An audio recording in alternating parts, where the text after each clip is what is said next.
വാടക ഇല്ലാത്തോണ്ടാണ് ന്യൂട്രൽ അടിക്കുന്നത്. വാടക ഉണ്ടെങ്കിൽ ആരും ന്യൂട്രൽ അടിക്കാനൊന്നും നിൽക്കത്തൊന്നുമില്ല. കാരണം എന്തായാലും ഇത്ര ലിറ്റർ ഡീസൽ ആവും.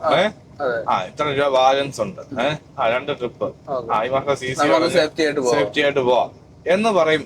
മുതലാളിക്ക് അത് മനസ്സിലാക്കി കഴിയുമ്പോ മുതലാളി പറയാ അപ്പൊ ശരി, മൈലേജിനെ കുറിച്ച് വലിയ ചോദ്യം വരുന്നില്ല.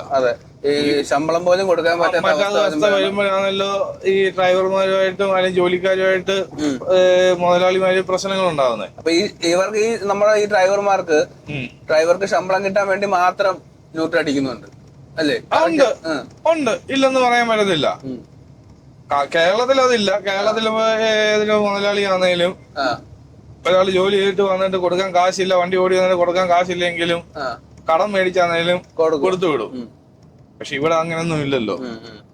അപ്പം ഇവിടെ ഒരാള് മാറിയ 100 പേര് അവിടെ നിൽക്കും. അപ്പം കുടുംബവും കുട്ടികളായിട്ട് താമസിക്കുന്ന ഒരാൾക്ക് പെട്ടെന്ന് ഒരു ജോലി നഷ്ടപ്പെട്ട് അടുത്തൊരു ജോലി സെറ്റ് ചെയ്തെടുക്കാൻ ഒരുപാട് താമസം വരും. അത്രയും ദിവസം ആ കുടുംബം വെറും പട്ടിണിയാവും. അതുകൊണ്ടാണ് റിസ്ക് എടുത്ത് ഓരോ ദിവസവും ഈ ന്യൂട്രൽ അടിച്ചിതോടുന്നത്. തമിഴ്നാടിനെ സംബന്ധിച്ചാണെങ്കിൽ 100-ന് 11 രൂപയും കേരളത്തിൽ 16 രൂപയാ. തമിഴ്നാട്ടിലും 16 അതിൽ 5% കമ്മീഷൻ കൊടുക്കണം. ആർക്കാണ് കമ്മീഷൻ കൊടുക്കേണ്ടത്? ഓണർക്കല്ല, ഏജന്റ് കമ്മീഷൻ തമിഴ്നാട്ടിലെ ഡ്രൈവർമാരാ കൊടുക്കണ്ടേ.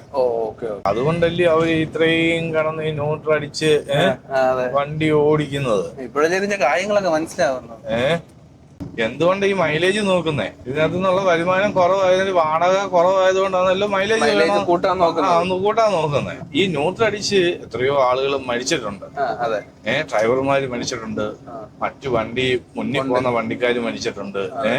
ഏറ്റവും കൂടുതൽ ഹൈവേയിലല്ല പ്രശ്നം ഉണ്ടാവും. അതെ, ഇതിനൊക്കെ ചെറിയ ചുരങ്ങളിലും ഒക്കെ. ഇതിന്റെ ഒക്കെ മെയിൻ കാരണം എന്താന്ന് ചോദിച്ചു കഴിഞ്ഞാൽ ഇതിന് ഒരു കറക്റ്റായിട്ട് ഒരു വാടകയില്ല. അതുകൊണ്ടാണ് അവർ ഇത്രയും റിസ്ക് എടുത്ത് ഇത് നടക്കുന്നത്.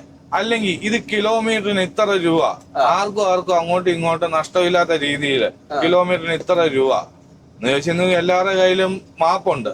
ആ മാപ്പില് ഇപ്പൊ ഏത് സ്ഥലത്തേക്ക് അടിക്കണ്ടേ ആ സ്ഥലം അടിച്ചു നോക്കും. ഇത്ര കിലോമീറ്ററിന് ഇത്ര രൂപ വെച്ച് എന്ന് കഴിഞ്ഞ് ഗുണിച്ച് ആ പൈസ കൊടുക്കുക. ആ പൈസ കൊടുത്തു കഴിഞ്ഞാൽ വണ്ടിയുടെ മുതലാളിക്ക് ആത്മഹത്യ ചെയ്യണ്ട, ഡ്രൈവർ ന്യൂട്രൽ അടിച്ച് മരിക്കണ്ട, എതിരെ മുമ്പിൽ പോകുന്ന വണ്ടിക്കാരും മരിക്കണ്ട, റോഡ് സൈഡിൽ നിൽക്കുന്ന ആളുകൾ മരിക്കണ്ട, ആരും മരിക്കണ്ട. അപ്പൊ ഇതിനെല്ലാം ഉത്തരവാദി ഈ വാടകയുടെ പ്രശ്നമാണ്, അല്ലാതെ വേറെ ഒന്നുമല്ല.